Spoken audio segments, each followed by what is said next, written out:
Hi guys, welcome back to my channel. It's your girl Joy with the beautiful face. If this is your first time on this channel, please do not make it your last. Do well to like, subscribe, share, and be a part of our growing community. Okay, so today I want to quickly talk about how I survived as a first-time mom without help living in Australia. Boy, this is about to be a story time, but while I'm telling the story, I'm also going to be giving you guys points, obviously how I survived. So I'm going to be telling you guys different things that I did to help make my life easier, things that I did to simplify things, and just, you know, overall maintain my mental health, because boy, it wasn't easy. Like, I went through hell and back. We went through hell and back, because obviously it was between my partner and I. But yeah, without further ado, let's jump right in.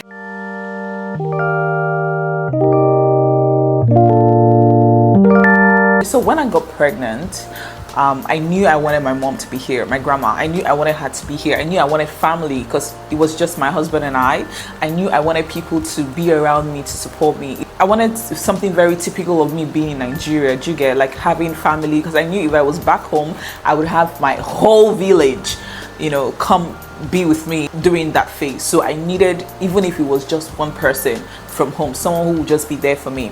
So I think about 6 months into my pregnancy, we started applying for my grandma to come. We got all the documentations, we got everything sorted, and we applied, right? We're hoping that everything was gonna come out fine. And guys, guess what? A week before my EDD, we got a rejection email from the Department of Home Affairs saying that they denied my mom visa on so reasons, all of which did not make sense to me, because I'm like, she's my grandma, for heaven's sake. It was at that point that reality dawned on me, and I knew that this journey was not going to be an easy one, right?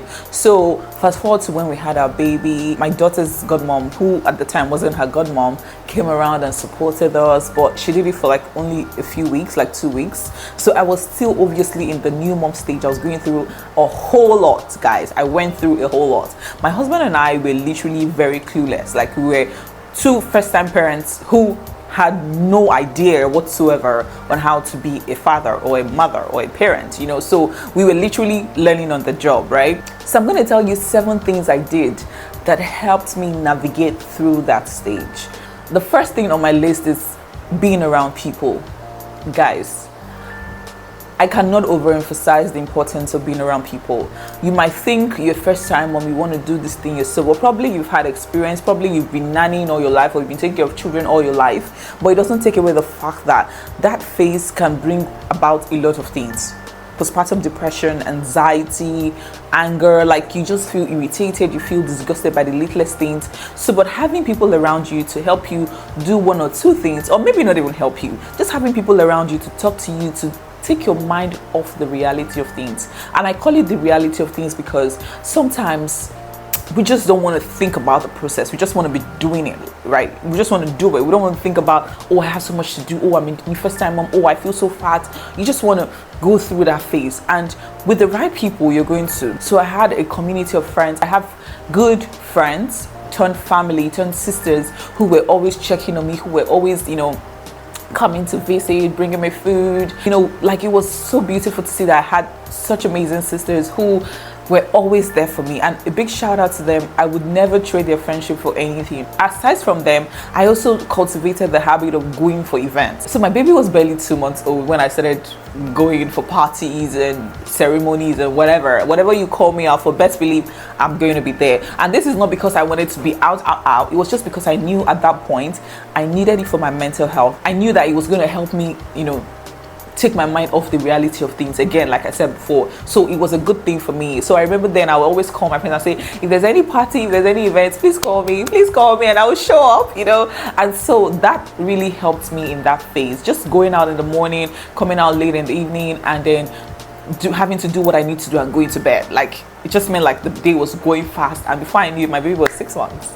The second thing I did to help me through this phase was to create small, achievable goals. And by small, achievable goals, I mean things like having to take my bike twice a day, eating healthy meals, laughing more, smiling more, listening to my favorite podcast, watching a movie, reciting or reminding myself of my daily affirmations like I'm a good enough mom, no one would be a better mom than myself for my child. These are things that they might seem very minute, but these are like the little goals that every day you wake up, you set those goals and you do it. From these minute goals, I gradually expanded my goals to things as every day I'm going to make a dress for a client, communicating my feelings to my partner. I mean, people might say, oh, is this a goal? Yes, it is, because at that phase, you're probably all over your feelings. Your hormones are still high up there. They're still making a mess of you. So you want to, as much as possible, be able to communicate these things, which at that point might be very difficult for you to tell somebody, even your husband or, whoever, how you feel. Rather, you want to transfer aggression or you want to maybe lash out at them, but being able to communicate your feelings, tell them, okay, so this morning I feel this way, I don't know why I feel this way, but okay, this is how you can help me feel better, or this is how you can support me today, you know what I mean? So these are the little things. With this, I was able to achieve something each day. I was able to go each day feeling happy, feeling fulfilled, not feeling like, okay, I'm a nursing mom and I'm not doing anything, I'm not achieving anything. So by the end of the day, I feel like, okay, I've replied my emails, I ate a healthy meal, I communicated my feelings, I looked at my baby, I was happy, it was intentional about how I talked, things like that meant a lot to me. I was also very intentional about sharing these little goals with my partner because I wanted him to keep me accountable. I wanted him to help me through that phase. Quite right, we're both parents, quite right, we both have the child, but it doesn't take away the fact that I am the primary carer and carrier of that child, if that makes sense. So I'm the one who is going to be feeling all the feelings, or maybe most of the feelings. So being able to communicate these things helps him understand where I'm at. So in a situation where I'm angry, he knows, okay, this is why I'm angry, this is why I feel a certain way, and he knows how best to respond to me. Does that make sense? So that is something to count for. The third thing that helped me survive the newborn stage, or the first time mom stage, is being able to team play or teamwork with my partner. So you already know that living in diaspora is totally different from living back home, where you have so many people at your beck and call, helping you do this, do that, clean, cook. You even have someone who can massage you, bath you. All you need to do is just recover, right? But over here it's different. Like the ball game is totally different, right? So you need your partner for literally everything. So it is at that point that I understood what it means to have a partner in every sense of the word. Like you both literally have to do everything together. If you're going to be with the baby in the morning, he's going to be with the baby at night. You guys will have to just create a routine around how you both can support each other, so nobody burns out or wears out on the long run, because that is not what you want. In a situation whereby I'm exhausted as a mom or I'm burnt out, you cannot survive by yourself with that child. So being able to work together, being able to work pari passu was everything, right? And in other instances where I knew he needed to go to work or he had so many things on his plate, I knew to hold the fort while he was doing all those things, with the hope that he was going to come back and then take it from me. Does that make sense? So imagine being with a child from morning to evening and you're exhausted. Obviously, probably the baby was crying all day, probably you were not able to breastfeed or one thing or the other, and imagine just having your partner come home and take that child from you just so you can have some alone time to yourself. That is priceless. I don't even know how to put it, but that's priceless. This would now lead me to my next point, which is self-care. Self-care, oh my god, if you know me on this channel, you know that I am a preacher of love. I am an in-depth of self-care. I don't only preach self-love, I also practice self-love. And that is because I learned the hard way. In the early days or weeks or months of being a new mom, I did not understand what it meant to look out for yourself. I remember one day I woke up and I perceived, I'm like, gosh, are you having an odor? Are you having a body odor?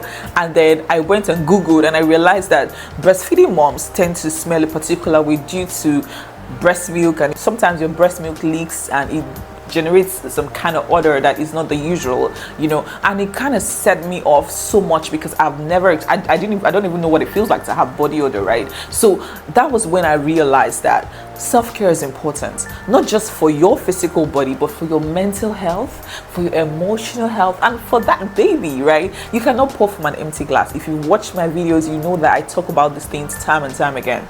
Self-care is priceless. It's as important as being a mom, right?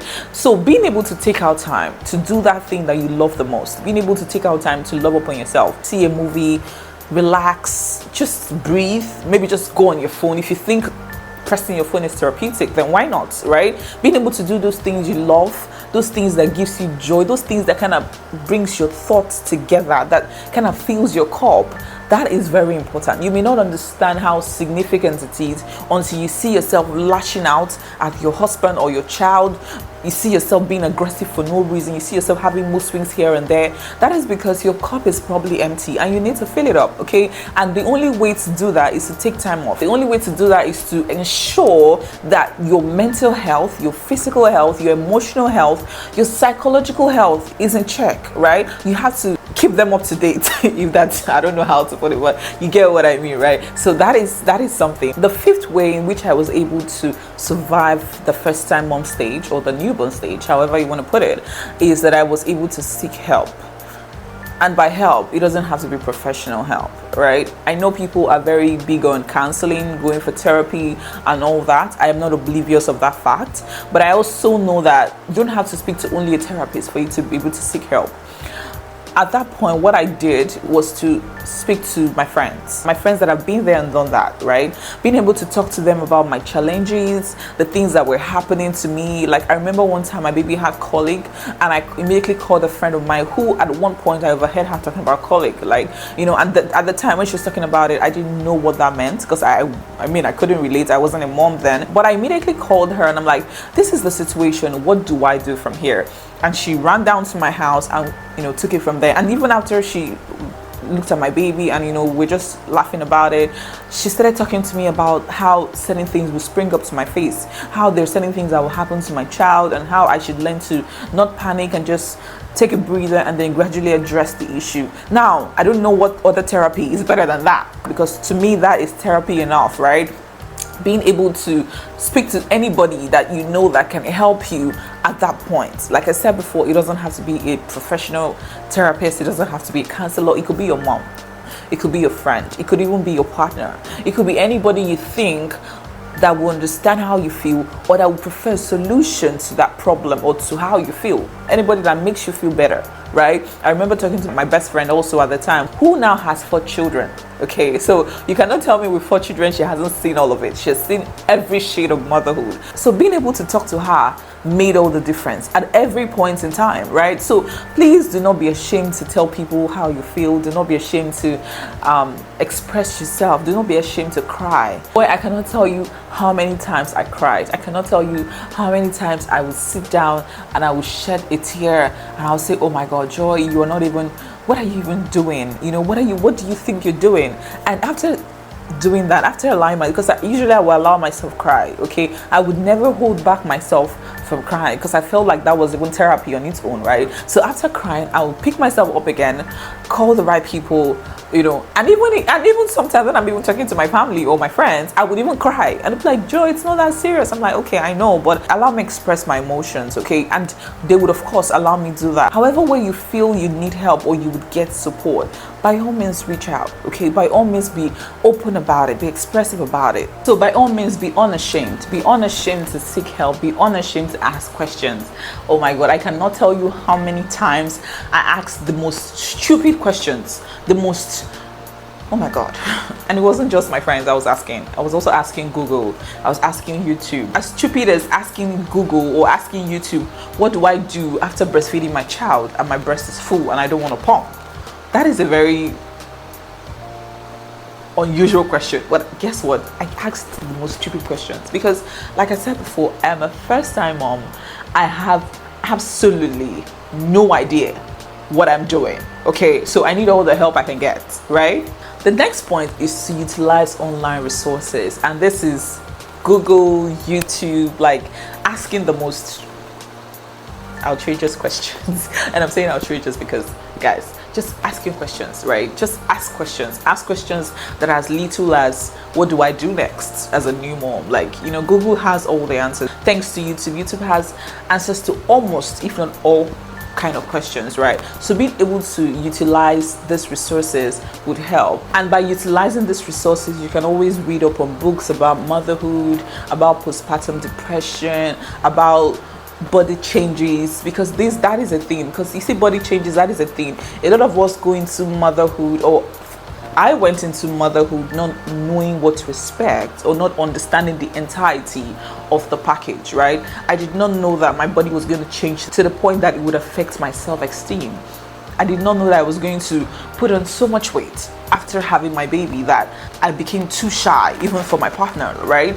Sometimes I'm like, oh my God, I don't want to do this. Not because I don't want to, but because my self-confidence was at a very low level, and I needed to do things that was going to help me become the better version of myself. Now, that is the recovery that a lot of us are not aware about, or a lot of us are not prepared for. Does that make sense? So just being able to understand these things, Google about them, do your research. I mean, it doesn't even end. Even right now, at this point, at the toddler stage that I am in right now, I still research a lot of things, right? So it is what it is. And I know that for other moms, I am a first-time mom. I mean, I have just one child right now, but I know that for some other moms who have had 1, 2, 3, the experience as a mom of 1 is completely different to the experience as a mom of 2. What does this tell you? You can't stop researching. You can't stop Googling. You can't stop needing and using online resources, right? So I mean, the journey never ends, really. It really never ends. Another thing I did to survive the new mom stage was to constantly remind myself that this was only a phase and it will pass. I kept reminding myself that whatever it is I was going through, be it postpartum depression, be it anxiety, be it anger, be it low self-esteem or low self-confidence, whatever that is, that would pass. I gradually learned to be intentional about enjoying every moment. I was very intentional about basking in the euphoria of having a newborn, right? I know this is difficult because, like I said, you're going through a lot. At that point, your hormones are still all over the place, so you're probably not even in the best headspace to even enjoy motherhood, right? But I learned at a very early stage. My mom would always tell me, this child would not be this small by tomorrow. Does that make sense? So for every day you wake up, your child is probably looking different, bigger, you know, they're glowing and glooming. So because of that, I decided to start taking pictures, taking videos, creating beautiful memories. I would Google when she Googles, I would laugh, you know, I would enjoy the moment. Like I was literally counting every single day and enjoying what came with those days, if that makes sense. And to be honest, before I knew it, my baby was 6 months, then 1 year, then 18 months. And now 2 years. Where did time go, right? How did we get here? And that's what I'm trying to tell you. Before you know it, boom, they're all big. And you're like, oh my God, I miss that little baby you were. Oh. But yeah, seriously, the time flies so fast when you don't even expect it. The next thing I did to survive the newborn stage is to validate my emotions and my feelings. And by validating, I mean, if I feel a certain way about myself, I do not beat myself too hard because I'm feeling that way. If I feel fat, I do not say, oh, you're not supposed to feel fat. Ugh. I say it's okay to feel fat. Okay, I validate my feelings. I extend grace to myself. I remember one time I was talking to my friend about how I was 65 kg before pregnancy, and postpartum I'm 79 kg. That's like a whooping almost 20, if not 30 kg, right? And she was like, oh, I did this, I did that. And I told myself, I'm like, yes, I know I can actually go to the gym right now. I know I can do this. I know I can do that. But I'm still recovering. I'm still healing. So I decided to allow myself that grace to heal through that process and then go into the next stage, right? So being able to validate my feelings, and even there are times when I see myself crying, not because I do not love my child, not because I'm not grateful for where I am, not because I'm not grateful for this bundle of joy that God has blessed me with, but it's just everything that comes with the territory, right? I'm a new mom. There's so many things that I'm doing that I've never done before. There's so many things I'm learning, unlearning and relearning, just so that I can be the best mother for this child. So if I feel a certain way, if you have to take time off, if you have to take a break, you have to just take a walk, probably leave your child with somebody you trust, be it your husband or your family, and just take a walk, just breathe, just walk. By all means do that. Whatever way you feel, however way you feel, whatever that is playing in your head at that point is valid. Okay, I'm not one to tell you, oh, you shouldn't feel this way. No. Okay, you're learning on the job, so it is okay to feel like you're not adequate. It is okay to feel like you're not doing enough. That does not mean it's true, but it's valid for you to feel that way. If you understand what I mean. Like I said, it doesn't mean it's true, but it's okay to feel that way. So your feelings are valid, okay? As long as you don't dwell in it, as long as you don't dwell on that fact, you don't dwell on the fact that I'm not a good mom. You don't keep reminding yourself. It's okay to feel that way, and it's also okay to feel mom guilt, right? If you feel mom guilt, it is valid, 1001 valid to feel mom guilt. Even at this point in my motherhood journey, I still feel mom guilt, right? There's certain things that my toddler would do, and there's certain ways I'll respond. I'll be like, oh my God, I shouldn't have responded that way. It is valid to feel that way, okay? And if you think mom guilt is something that will end tomorrow or next year or 10 years time, you're probably joking. Because according to the teachers and the elders and our pro in the journey, it never ends. Newsflash, it never ends. So get used to it. Now, the last thing, this one is probably the best, but the last thing that helped me survive this stage is creating a work-life, family, relationship balance. Okay, I'm trying to put everything in one word, but you get what I mean. Being a first-time mom can make you forget who you were before motherhood. I don't know if that makes sense, but I personally went through that phase. I forgot how it felt to be a baby girl, right? I forgot how it felt to be a wife. I mean, like a lovey-dovey sexy wife. I forgot how it felt to do other things, okay? So being able to create that balance, and I know that it would not happen immediately, so if it's not happening right now for you, it is okay, right? Again, extend grace to yourself. But it is something that you should eventually, gradually get into, if that makes sense. So being able to create a work-life balance, a family balance, being able to do this, do that, and still be a mom, being able to take time off, go on vacations. Oh my God, do you know that it was after I became a mom that I started going on vacations? Like, I did not let motherhood stop me. We were deliberate about saving every penny. Like, you know how every week or every fortnight or every month we put money aside for every other thing. We were putting money aside to go on vacation because we knew that it was important for our mental health. Now with the vacations, we still go with our baby, don't get us wrong, but just being able to take time off the usual and do the things that are not usual, or do the things that are not like the everyday thing, right? So those things I cannot tell you how well or how it made a difference. Like, it just changed the whole dynamics for us. Being able to look forward to vacations, right? Those things changed it all. So this is because it is very easy for you to burn out as a first-time mom or as a first-time parent. It's very easy for you to say, you know what, I don't even know what I'm doing. And the last thing you want is to burn out with a newborn or with a toddler. You know what I mean? So that was a game changer for us. That made all the difference for us. Okay, now I don't know if all these points resonate with you or are familiar with you, but feel free to let me know in the comment section which of these points make sense to you. Let me know in the comment section what your experience was or is as a first-time mom and how you were able to survive the stage, especially if you live in diaspora, wherever it is in the world where you're living, where you don't have access to so many family members. Let me know how you survived it. Let me know what your experience was. Okay, thank you so much for watching my video. Do not forget to give this video a thumbs up if you enjoyed it. Do not forget to share to every mom to be, first time mom, and every mother in general, every parent, everyone, because not just parents, everyone needs to watch this video. Okay, so feel free to share it, feel free to like, do not forget to like, do not forget to subscribe if you haven't, do not forget to join this community. Okay, thank you so much, and until next time, bye.